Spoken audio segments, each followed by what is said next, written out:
Тиндрээс чи хизээч заяаны хань олохгүй. Энэхүү дүрс тэмдэг 100 мянган тендер хэрэглэгчийг төсөөлж байна гэж төсөөлье. 1 сая тендер хэрэглэгчид ийм л харагддаг бол. Тендерийн бүх эмэгтэйчүүд ингэж харагддаг. Харин тендерийн бүх залуучууд ингэж харагддаг юм.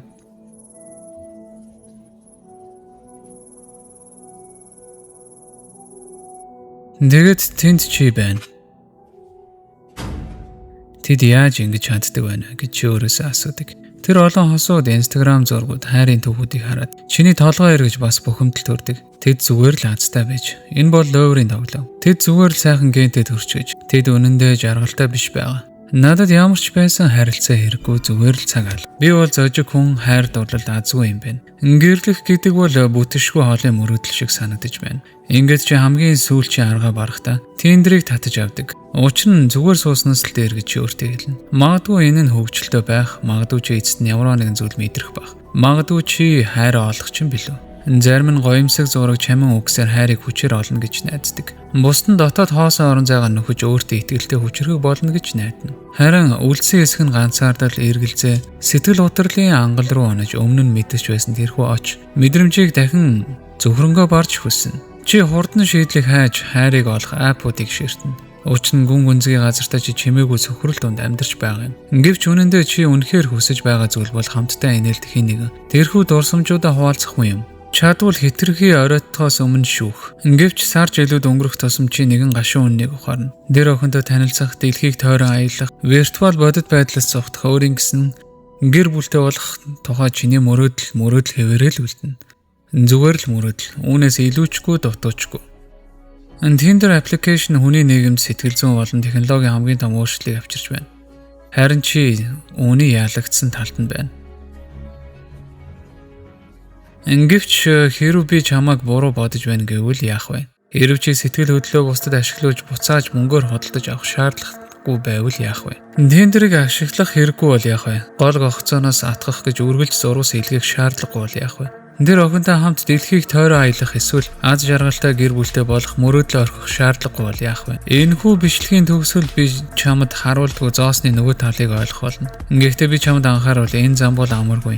Болзооны аппликейшнүүд бол олон тэрбум долларын аж үйлдвэр юм. Тэд чиний ганцаарлаас ашиг олж чамайг тэр хэвээр чинь байлгахын тулд бүхий л зүйлсийг хийж байгаа. Тэдний гол зорилго бол болцохын тулд апп хэрэгтэй. Дараагийн swipe, дараагийн match хэрэгтэй гэсэн бодлоор чиний тархийг дахин програмчлах явдал юм. Тэр хооронд чи тэдэнд тэрбумыг тушааж өөрөө илүү ганцаардаж тусгаарлагдаж хоцорно. Онлайн болзооны ертөнцөөс гарах зам өдрөөс өдөрт хэцүү болж байгаа. Гэвч энэ замын төгсгөл чиний төсөөлж байснаас ч илүү гүн гүнзгий харилцаа хүлээж байгаа. Энэ замын төгсгөлд эрүүл аз жаргалтай нийгэмтэй илүү холбоотой амьдрах бүх орц найрлага бий.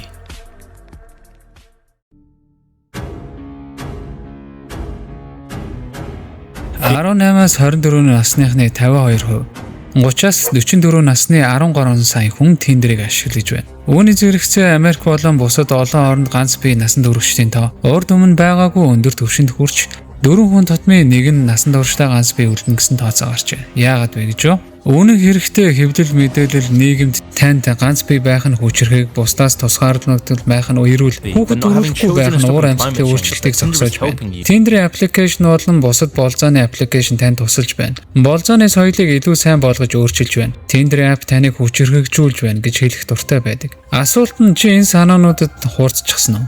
Юу хүнийг сайн амьдралд хүргэдэг тухай хамгийн урт хугацааны судалгаагаар бол ганцаардал бол хүний насыг богиносгодог хамгийн том хүчин зүйл болохыг тогтоож байна. Гэр бүл, найз нөхөд хамт олонтойгоо илүү нийгмийн холбоотой байдаг хүмүүс илүү аз жаргалтай, бие махбодын хувьд эрүүл, холбоо сүлбэ муутай хүмүүсээс илүү урт насалдаг болох нь тогтоогдсон байна. Хүн төрөлхтний үүссэн цагаас хойш бүхий л шашин үнийг мэддэг байсан. Даосизм, Хиндуизм, Буддизм, Юдаизм, Ислам, Христийн шашин мөр паганизмд хүртэл энэ бүгдийг мэддэг байжээ. Гэвч үүний оронд манай нийгэм танд урт хугацааны харилцаа, утга учиртай амьдралыг Tinder app-аас олж болно гэж хэлдэг. Нийгэмд танд ганцаараа байхыг ариун журам гэж номлож, нэгэн эхнэрт ёсыг орхиж онлайн болзооны хорт намг руу орохыг уриалдаг. Бүр түүнчлэн виртуал юун хиймэл оюун ухаантай найз охинтой болохыг хүртэл өөгшүүлэн дэмждэг. Яг энэ үед чи өгөө шиг нь өмхөж толгой доторх шин санаануудад итгэж магадгүй би Tinder-ыг татах хэрэгтэй байх. Энэ нь үн цэнтэй байх. Бусад хүмүүс ч гэсэн тэгж байна. Магадгүй энэ бол цорын ганц зам байх. Яг тэр үед чи замд отож буй хавхнуудыг олж харахаа болдог юм.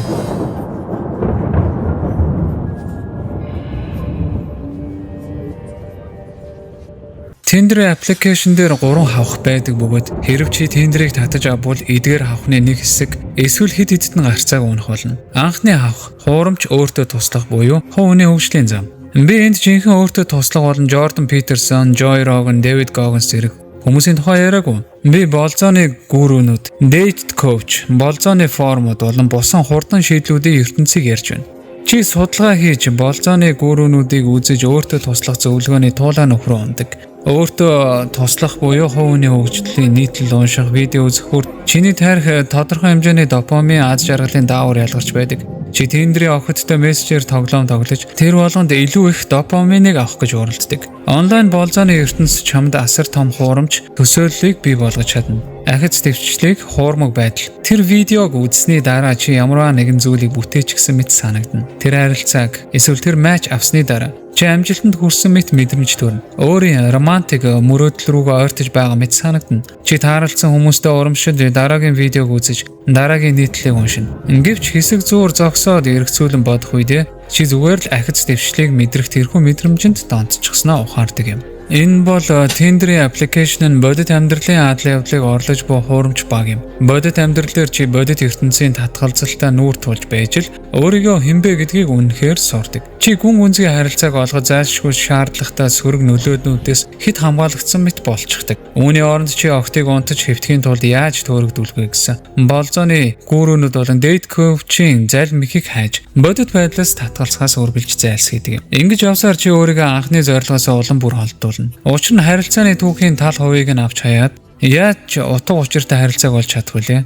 Гэвч энэ үйл явц үргэлжлэх тусам өөртөө туслах зөвлөгөө болон Tinder-ийн өгөх допамины урсгал аажмаар алга болно. Tinder-ийн application нь чиний матчийг санаатаагаар багасгадаг. Татгалцлууд ар араасаа цугларна. Чи би үүнийг дахиж чадахгүй нь хамтрах шахан цаг хугацаа. Энергийн гарц гэсэн дүгнэлтэнд хүрч магадгүй. Чи үүнийг зөв болгохын тулд маш их хөдөлмөр зарцуулсан ч чамд үзүүлэх юу ч байхгүй. Магадгүй тэдний зөв байх. Магадгүй хайр бол зүгээр л хуурмаг үзүүл байх. Магадгүй би царай мотой байх. Магадгүй чи зүгээр л өөрийнхөө замаар ганцаараа явсан дээр байх гэж бодно. Чамааг жар хүрэхэд энэ бүхэн яаж ирэхийг нэг хараад үзээрэй. Тиймээс энэ нь чиний анхны анхааруулга байх болтугай. Чи нийтлэл болгоныг унших шаардлагагүй. Чи бичсэн зурвас үйлдэл болгоно хэтэрхий их тунгаж бодох шаардлага байхгүй. Чамд аппликейшн хэрэггүй. Энэ бол маш олон залуусын төрөлддөг анхны хавх юм. Эцэст нь маш аимшигтай үр дагавар төрөгдөг. Tinder-ийн аппликейшн нь бодит ертөнцид хийх ёстой чиний үйлдэл орлуулагч болж хувирдаг юм аа. Tinder-ийн app руу орох нь чамайг илүү ганцаардмал, илүү өөртөө итгэлгүй болгох бөгөөд энэ хавх нь эцэстээ чамайг ямар ч ахиц дэвшил гаргаагүй харин зүгээр л өөрийгөө ахиц дэвшил гаргаж байна гэж итгүүлэхдээ илүү гарсан гэдгийг ухаарах тэрхүү сэтгэл өвдөм мэдрэмжинд хүргэдэг юм. 3 дугаар хэсэг хавх 2. Хоёр дахь бөгөөд хамгийн аюултай хавх нь hedonist, жаргал цэнгэл хөөцөлдөх хавх юм. Чи Tinder-ийн application дээр сайн байна гэж бодъё. Чамд олон зуун тааралт ирж чи өөртөө итгэлтэй болж хүмүүсийг орой хоолнд урьж байна. Эзээ чи амархан байж үзээгүй энэ олон хүмүүс энэ их боломж, энэ их допамин. Чиний бардамсан хөөрн хүмүүс чамайг хүсэж чи ч тэднийг хүснэ. Tinder application гайхалтай байсан энэ нь чиний амьдралд дутагдж байсан зүйл байж магадгүй. Тоо томшгүй олон тааралтууд, кофений болцоо, баарны болцоо, маш олон нэг шөнийн харилцаа энэ нь үнэн байхад дэндүү сайхан санагдана. Нийгэм чамайг ингэж амьдр гэж хэлдэг. Хүчрхэг бай, бэлгээ эрх чөлөөтэй бай. Адал явдал дуртай бай. Tinder-ийн нэг шөнийн харилцаа нь орчин үеийн болзооны салшгүй хэсэг болсон бөгөөд энэ нь хавхыг маш аюултай зовтгод маш хэцүү болгодог. Гэвч үүний цаадах хөдөлгүүр нь Tinder-ийн өөрийнх нь дизайн юм. Tinder app дээрээс олон хязгааргүй олон профайлууд хязгааргүй сонголтын бэрхшээлийг үүсгэдэг. Чи төгс тохирох үнэ олохоос өмнө дахиад нэг л удаа шудраг байх хэрэгтэй. Өөрийгөө хүчрхэг гэж мэдрэхийн тулд дахиад нэгэн халуухан тааралт чамд хэрэгтэй болдог. Тэр охиныг олохын тулд дахиад нэг болзоо хэрэгтэй. Холбоог мэдрэхийн тулд дахиад нэг удаа нэг шөнийн харилцаа хэрэгтэй гэж бодно. Тэгэд энэ нь үргэлжлээд л байна. Чи дараагийн төгс матч эсвэл дараагийн амргийн араас үргэлж хөөцөлдөж гүн гүнзгий харилцаа тогтоож чадахгүй гацна. Сонгох сонголт дэндүү олон байхад хүмүүс сонголт хийхэд маш хэцүү болдог. Онлайн болзооны бизнес үүнийг мэддэг. Сонголт хязгааргүй байх нь ямар их донтуулдаг болохыг тэд маш сайн мэддэг. Харах эсвэл тагтаан дээр хийсэн судалгаагаар ховсог харьцааны хуваар гэж нэрлэдэг зүйл бол бүх мөрөөдө тоглоомын төхөөрөмжүүдийн зүрхэнд байдаг бөгөөд яг ижил нөлөө үзүүлдэг юм. Хүн мөрөөдө тоглоомонд донтдог шиг тагтаач гэсэн муу хандлт донтож болно. Тендерийн аппликейшнээс урт хугацааны харилцаа тогтоож чадсан азтай хүмүүсийн нэгэлж байлаа гэсэн. Чиний салах магадлал тендерийн гадна танилцсан хүмүүсээс бараг 30%-аар илүү байдаг юм. Маш олон хувилбаруудыг авч үзгээд өөрийн татгалзсан хувилбаруудын сэтгэл татам шинж чанаруудыг төсөөлөхөд хялбар байдаг. Бөгөөд энэ нь чамайг өөрийн сонгосон сонголтондоо сэтгэл ханамжгүй болгодог. Миний дуртай зохиолчтой нэг Достоевский хэрэг хүнд бялуу идэж төрөл зүйлээ үргэлжлүүлэхээс өөр зүйл хийх зүйл байхгүй байсан бол тэрээр эцэст нь өвөрмөц зүйл тохиолдохын тулд энэхүү аз жаргалын хөөснүүдийг бүгдийг нь хаах зохихыг хүсэх болно гэж бичсэн байна. Хялбар таашаал нь амьдралыг өрөвдөлтөй болгодог. Учир нь яг одоо чамайг аз жаргалтай болгож байгаа зүйл дараагийн цагт чамайг аз жаргалтай болгохгүй. Тиймээс чиний дараагийн анхааруулга энд байна. Онлайн болзооны салбар бол асар том бизнес бөгөөд энэ нь чиний сэтгэл хангалуун бус байдал тулгуурлан үйлчлэгээгээ үргэлжлүүлэн хэрэглүүлдэг юм. Тиймээс болгоомжтой байх хэрэгтэй. Тендерийн аппликейшн нь урт хугацаанд чамд ямар мэдрэмж төрүүлж байгааг асууж үзэх хэрэгтэй. Тэр бүх матч болон нэг шөнийн харилцааны бодит үн цэнийг асуух хэрэгтэй. Би эдгээрээс яг юу хоцсон юм бэ гэж өөрөөсөө нэг асуу. 4-р хэсэг. Хавх 3. Болон зугтах хамгийн сүүлчийн хавх. 3 дахь хавх нь өөртөө эргэлзэх хавх. Энэ бол тендерийн аппликейшн дээрх дийлэх хүмүүсийн отож буй хавх юм. Найз шигээ та матч авч чадахгүй байгаа хүмүүс зурвсаар өнгөцгөн яринаа өрнүүлэх гэж тэмцэж буй хүмүүс. Боломжгүй зүйлийн эсрэг тэмцэж буй 80% ирчүүд хизээч хэвийн охин олох боломжгүй мэт мэдрэмж төрүүлсэн хүмүүс юм. Болзооны аппликейшн тендерийн эрхтэй хэрэглэгчид өөрийгөө үнэлэх үнэлэмж багатай байдаг бөгөөд бүх хэрэглэгчид уг аппликейшнийг огт ашигладаггүй хүмүүсээс илүү өөрийн бие галбирт сөрөг сэтгэгдэлтэй байдаг байна. Тендерийн аппликейшнд идэвхтэй оролцдог ирчүүд эмэгтэй хэрэглэгчдээс илүү өөрийгөө үнэлэх үнэлэмж нь мэдэгдэхүйц бага байгааг мэдээлсэн байна. Гэвч энэ хавх зөвхөн ирчүүдэд хамаатай зүйл биш, үүнээс хол байна. Энэ хавх нь зөвхөн нэг удаа ашиглаад хаях pump and dump залуугаас илүү зүйлийг хүсдэг бүх эмэгтэйчүүдийн хувьд илүү дор байж магадгүй. Хамтрагчаа олохын тулд тэд замбраагүй байх ёстой. Өөрийн үн цэнийг хадгалж үлдэхийн тулд анхны болзоондоо нэг л шөнийн харилцаанд орох ёстой мэт мэдрэмж төрүүлдэг эмэгтэйчүүд юм. Төр зогс. Чи аль хэдийн хавханд унах нь хамаагүй. Тэд бүгд л чамааг нэг газар руу аваачиж байна. Эдгээр хавх бүрэн чиний сэтгэл гутралын эм тараагч машинд донцсон тулгуурладаг. Энэхүү юм нь чамааг бодит холбоо харилцааны шагналаас тусгаарладаг. Гэвч хэрв тендерийн аппликейшн нь амжилт нь зөвхөн нийгмийн илүү том газар авсан асуудлын шинж тэмдэг бол яах вэ? Тендерийн хэрэглээ жил бүр саяар нэмэгдэж байна. Үүний зэрэгцээ 5 Америк хүн тутмын нэгээс илүү нь ганцаардаж байгаагаа мэдээлж байна. Энэ асуулт төрүүлж байна. Чи эдгээр хавхнаас яаж зогтох вэ? Чи яаж тэрхүү гүн гүнзгий нийгмийн холбоог бий болгох вэ? Боломжууд нь бараг хязгааргүй юм. Энэ нь зүгээр л нэг дэлгэцийн цагийг хүмүүстэй өнгөрүүлэх цагаар солих гэсэн энгийн нэгэн зүйлсээс эхэлж болно. Энэ нь ямар нэгэн арга хэмжээнд явган аяллалын бүлэг, гүйлтийн бүлэг, тоглоомын бүлэг, бяцлаглалын бүлэгт явах meetup.com руу орж өөртөө адилхан хүмүүсийг олох гэсэн үг байж болно. Энэ нь зүгээр л тэрхүү адал явдлын дуудлагыг хүлээн авах гэсэн үг байж болно. Энэ нь өөрчлөлтийг шаарддаг. Энэ нь татгалзахаас айх айдсаа дарах, нийгмийн төгшүүртэйгээ тэмцэх залхуурал, шалтгаан шалтгаанаа даван туулах гэсэн үг юм. Манай 75 жилийн судалгаагаар тэтгэврт гараад хамгийн аз жаргалтай байсан хүмүүс бол ажлын хамт олноо, шин тоглоомын хамт олноор солиулахын тулд идэвхтэй ажилласан хүмүүс байсан юм. Чиний харж байгаагаар ганцаардал гэдэг нь зөвхөн ганцаараа байх төрөгчөө олох гэж зүдрэх эсвэл халуухан матч авах тухай биш юм. Энэ нь чиний найзуудын тав биш, эсвэл чи үүрэг хүлээсэн харилцаанд байгаа эсэгчин ч биш. Амьдралд чиний дотн харилцааны чанар л чухал байдаг. Амьдралд чамд харилцах хэн нэг хэрэгтэй. Амьдрал чинь нэгэн олс болохын тулд өөрийгөө хэн нэгэнтэй зангидах хэрэгтэй. Цаг хугацаа сайн байх үед харилцаж амжилттай хуваалцах хэн нэгэн чамд хэрэгтэй. Чамд гамшиг зовлонгоо хуваалцах хэн нэгэн хэрэгтэй. Чамд тогтвортой бас хүчин чармаалт шаардсан хэцүү бүтэц хэрэгтэй. Чи зүрхний шарах, уур хилэн, цухалдал, уйдгар гойныг цөхрөл өөрийгөө үзэн ядах мөчүүдтэй нүрт болох болно. Тэгвэл энэ бүхэн үнэндээ юуны төлөө байсан юм бэ?